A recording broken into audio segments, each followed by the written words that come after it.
Unsay imo gusto? Igwa bulbul o wala? Ano ang imo gusto? May balahibo pa para merong kiliti o wala para walang sagabal? So, ito na nga, bago ang lahat, ano nga ba ito?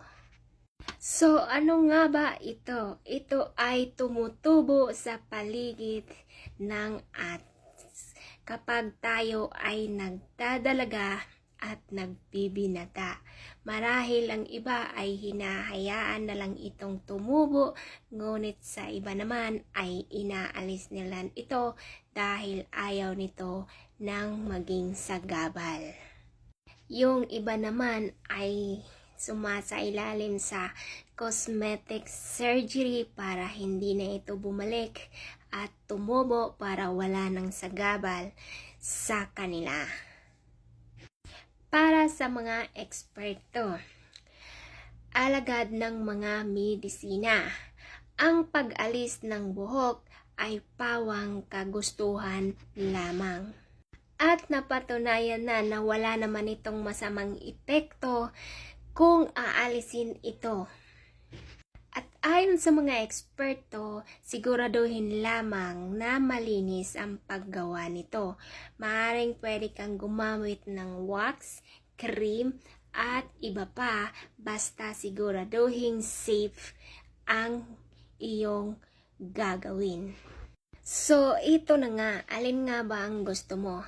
Ayon sa ating survey, 60% ang gusto na walang balahibo ayon sa ating survey. Tapos yung natirang 40%, yun ay yung gusto nila ang may buhok.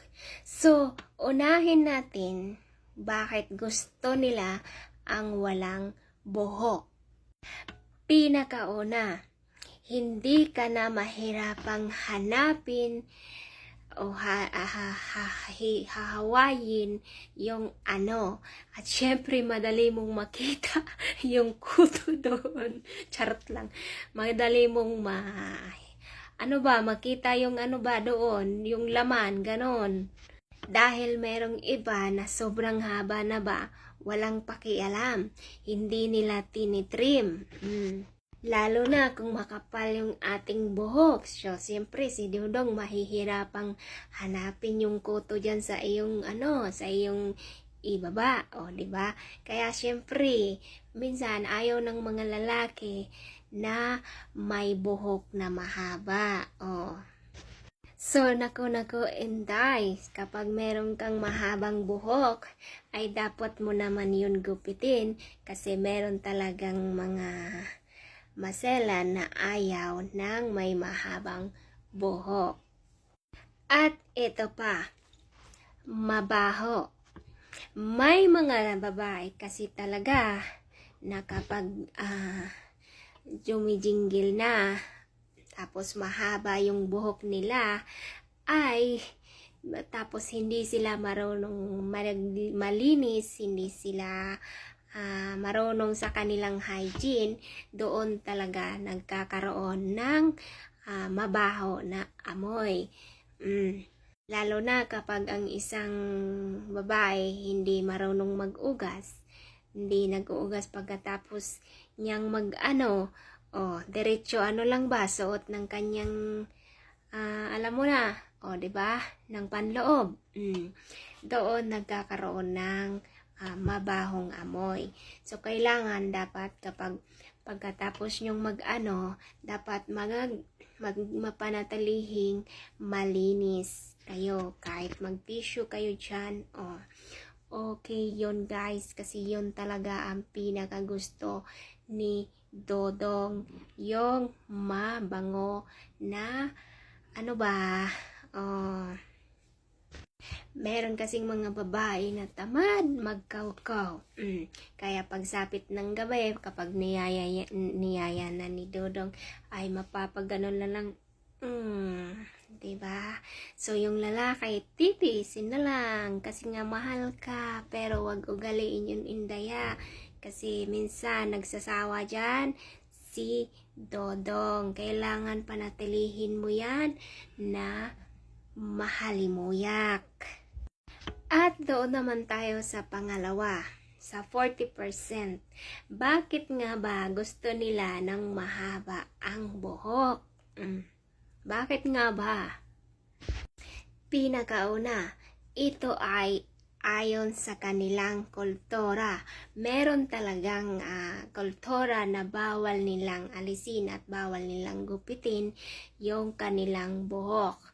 At meron namang sa ibang bansa na hindi talaga nila ginugupit yung kanilang buhok sa baba.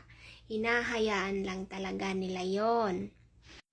Dahil nakakatulong ito sa pagbibigay ng init at proteksyon para hindi agad mapasukan ng bakterya. At ito pa, nakakapagbigay ito ng kiliti at nakakapagbigay ito ng init sa iyong kapareha. At ito pa ang malupit. Sinasabi nila na wala itong amoy at mabango. So, yan ang nahagilap nating survey. So, nakadepende kasi yan sa isang babae kung paano niya panatilihing malinis ang buhok niya sa kanyang ibaba. Nakadepende yon sa inyong mga partner. Pero kung ang ikaw ay hindi ka marunong mag-hygiene ng tama, mas maganda yung walang buhok. Okay? Para sa akin, mas gusto ko yung walang buhok kasi mas malinis, mas fresh. Maganda pag kalbo ba guys, kay fresh na fresh at makikita mo talagang malinis. Tapos walang sa gabal din na diba? Diretso na. Ay, pangit kasi yung mabuhok guys kasi hindi ko carry. At saka hindi naman kasi ako kumakain ng balot na Kaya ayaw ko ng ganyan. Choring, yun lang.